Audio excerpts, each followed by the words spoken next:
All right, Fast and the Furious spy missions. Missions. All right, Fast and Furious.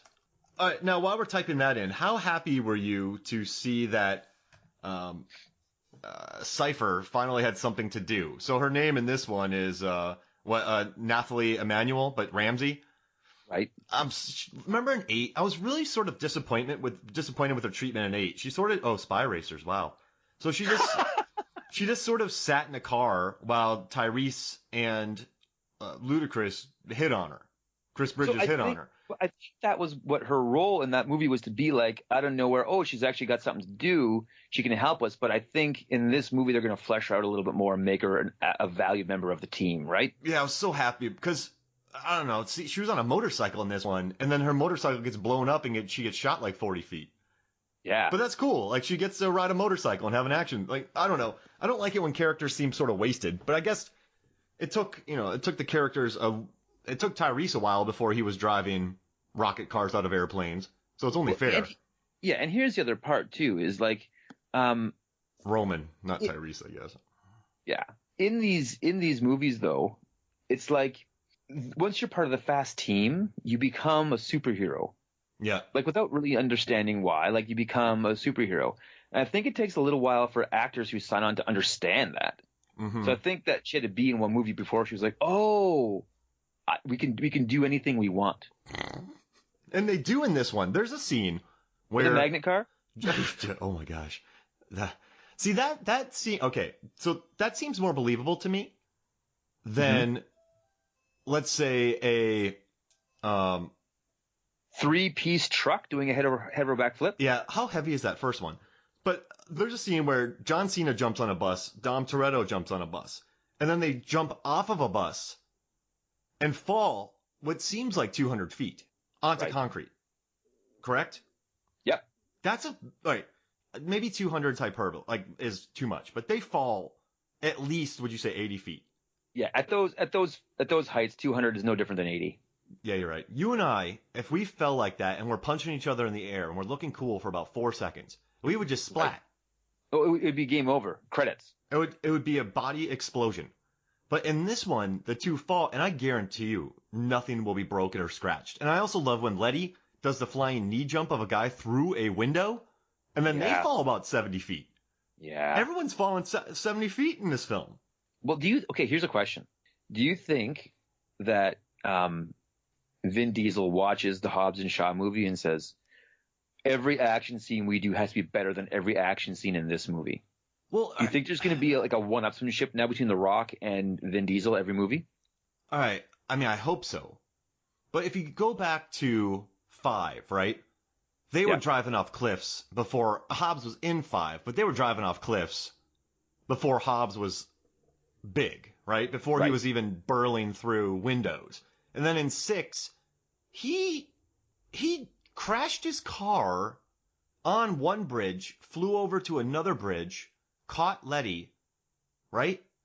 Yeah. And then landed on a car, and nothing was broke. So I think this movie, without breaking a sweat. This movie, like 7, they drove through buildings. So I feel like it's always. I don't want to. I hate this rivalry between them. So apparently they've patched it up. Yeah, and so I hope he returns in 10. Yeah. I mean, it makes financial sense. If that happens, if Fasten Your Seatbelt stars both Vin Diesel and The Rock and John Cena, will The Rock and John Cena get in a wrestling ring in that movie? Yes. They have to. I mean, the problem is you can't imagine this fight scene and how horribly it would play, right? You have Hobbs, Shaw, Letty, John Cena, and Vin Diesel, Dom Toretto, fighting a gang. It wouldn't be a fight. It would be a mauling, right? It wouldn't be fun. So they would need to have the two sides fight each other to make it fair. Right. Because who would the villain be that could fight all these people if they unite in 10? Well, I think it will be an army of Dom clones. Like enhanced guys from Hobbs and Shaw. Yeah, it would have to be. So here's the thing. Unisouls. Oh yeah, In 2021 or 2022, whenever this fasten your seatbelts is going to happen, Mark, we need to start that. That needs to be part 10. Fasten your seatbelts. Fasten your seatbelts. I mean, no. So you know what? When you first said it to me, I was saying it clumsily. Fasten your seatbelt. But now, fasten your seatbelts. Fasten your seatbelts. Boom. It's happening. It's got to be the one. Fasten your seatbelts. When it happens, we're gonna have a party. I'll fly to Atlanta and we'll watch the premiere together. Yeah, and we'll wear suits. Yeah. No, wait, no, we got to wear white shirts. Yeah, and jeans. No, you wear a white shirt and jeans. I'll wear a black shirt and jeans. And I'll wear chucks. We'll do the Dom and Brian thing. I like it. I have a lime green Ford Fiesta. Yes. And we can put a big decal on the side of it. Oh man. And then I'll fly up to Canada and I'll wear a turtleneck and you'll wear like a zipped up shirt that's only halfway zipped up with some fake tattoos on your chest. No, if you come to Canada, I'm going to wear the biggest, burliest plaid shirt ever. I'm going to dress like Franz Gruber from Hobbs and Shaw. And I'm going to dress like Stallone from Cliffhanger. Oh, you're just going to look uncomfortable. Yes. But here's the thing. In 2022, when Fasten Your Seatbelts comes out and John Cena and The Rock are both in it, do they join forces with Vince McMahon and have a part of the movie happen during WrestleMania? And so WrestleMania is happening. All of a sudden, two cars come driving in. They get out, do a bit in the ring, do some wrestling around, get back in their cars and drive out. And then that appears both at WrestleMania and in the movie. It would have to. Like, I think that would be the next level for both movies to be like interactive with the real world and also WrestleMania to be part of an actual movie while it's happening. But it has to be in a stadium show in Brazil. Or, for sure, the first Brazil. WrestleMania in Brazil. And it's an outdoor stadium and they drive right in. Or Saudi Arabia, they just drive right into it. Oh, well, because they're doing all those Saudi Arabia shows right now. Yep. So that could be a thing. Man, can I ask you a question? Always. We don't know what happened. We don't know whose side they were on. But for a while, Tyrese was taking shots at Dwayne Johnson. Dwayne Johnson was really like hating on Tyrese, and there was a bit of a war going back and forth. And we love all these actors, man. I mean, it's made clear in the history of this podcast and all my writings. We're always been big fans of these everybody in this franchise. Absolutely. But if someone said to you, Adam, I will take your house if you don't pick a side, which side would you pick? Hands down, no questions asked. The Rock, no questions asked. Oh, see, I'm taking Diesel's. Really? Yeah. Look at their body of work aside from the fast but what movies. I'm saying is, Diesel brought The Rock in. Yeah. Diesel has really done his best to bring in, Justin Lin directed. They've had James Wan, F. Gary Gray. They've brought in this awesome international cast with really unique personalities and like cool characters, and it's sort of transcended everything worldwide. And then the franchise starts revolving around Dwayne Johnson.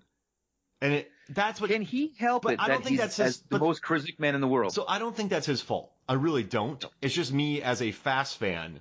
I could have this completely wrong, but just I guess me as a Fast fan seeing people mocking original Fast members like Tyrese, that annoys me. And I can't. I have no facts. I have nothing other than what I see on social media and articles I just see Dwayne Johnson as the nicest man on the planet. Yeah, I don't know, man. I love my original crew. No, I get it. Like, we are full out tuna, no crust. That's what we're about. Yeah. I mean, your favorite is 4. Like, my favorite is 4 because they brought Dom back. Yep. Like, in a movie where I was sold, but like they're back together again. I'm just saying, like, I think that in this moment, The Rock has the high ground. He's the Obi-Wan Kenobi here. He's Obi-Wan Kenobi. Man, yeah. Listen, I get it. So here's the question. If I'm a producer, I go with Rock, right? But I do like what Vin's done. Like, I mean, he brings in so many unique. So here's the question voices. for you, Mark. Yeah. Did The Rock benefit more from the Fast movies, or did the Fast movies benefit more from The Rock? Well, all right. So what had The Rock done prior to this? I mean, this is the movie that I think I would say pushed him into the stratosphere. Correct? Fast 5 pushed him into the stratosphere. Correct? I don't know. I'm not going to say yes to that. Hold on. Let me just get up the filmography list here. Let's look at the timeline. We're getting deep here. So, if you think about it, all right. So, Furious 7 was 20. So he joined up in, let's see, Fast 5 was 2011. Before this, he had Faster. That wasn't that big. He was funny in the other guys. Tooth Fairy wasn't doing well. Yeah, his last two movies had not really performed. He had done Race to Witch Mountain. That hadn't really performed. Get Smart only did okay. Game Plan, he was kind of a kid's actor. Gridiron Gang, he was a coach. And then before that, he had done Southland Tales and Doom. So I think Fast did more for him. Fast pushed him into the next level. Fast 5 would have been amazing without Dwayne Johnson. Okay. I don't know. But he wasn't on the biggest. I mean, he had done Doom, Southland Tales, Gridiron Gang, Game Plan, that he starred in, Race to Witch Mountain, right, Tooth Fairy, and then he did Faster. So he was not lighting the world up. No, that's true. So that's true. I guess that is. It did give us the frame to look at him and then be wowed by him uncontrollably. And I mean, listen, it was smart casting. Yep. And then I don't know. So you're turning me here, Mark. Ooh, Full diesel now. And I mean, listen, bringing him in, Johnson was smart. I mean, in Fast 5, when he busts through that window for his action introduction, so he had been introduced before, but when he exploded through the window after, and I'll say this, Vin Diesel sold shock. Like in Fast 5, when Vin Diesel sees him exploding out of a window, Vin Diesel goes, "Holy crap!" Like, yeah. And then I also love that Dwayne Johnson came in respectfully. He lost that fight in the first Fast 5. Mm-hmm. Right? And so he lost it. And then eventually, everything changed. I mean, there's egos involved. Some people are not easy to work with. I'll give them that. But I don't know, man. I think, yeah, that's just, because Fast 4 did well. Fast 4 did good enough to warrant a Fast 5. Fast 5 would have done well enough to warrant a 6. Let's call it this. It's a mutual beneficial. Okay. Yeah. No, I think it's a good question and a good answer. Yeah. That was good, man. So how did that truck flip in this? I did the math. And so let's say there's 3 pieces to that truck, the vehicle. Right. And let's say each one is, we can call them like an 18-wheeler, I guess. You want to call it that? Yep. So then we're looking at, 54 feet of flipping, at least. So yeah. How? I think it only happens if Vin Diesel makes it happen. Yeah. Is there? There's no other way to explain it. And I think is the Vin front Diesel's really heavy and the back pieces are cardboard? Yeah, it's something like that, or maybe the magnet plane is dragging it over with a zip line you don't see yet. Whoa, that's it. That's got to be it. Dude, you're brilliant. I have my moments, Mark. You need to retire. That's a retiring moment right there. Yeah, and he walks away from the he just waves to the fans and walks off the mound. So crazy. This tractor that Vin Diesel's working on in the beginning of the trailer, if he's so good, why had they just moved out there? Did he buy an old tractor? I think in Hollywood, working on a farm is the ultimate. I've arrived at just peace. I'm just happy now. My father worked in big business all his life, retired, bought a farm, and gets up early now to feed the horses. And I'm like, Dad, what did you do? Then you have to work for the rest of your He's like, that's all I want to do, son. Fix my tractor and feed my horses. So I think it's very much that is Hollywood's version of saying this is peaceful. Yeah, and what, Fast 6 he's working on an engine.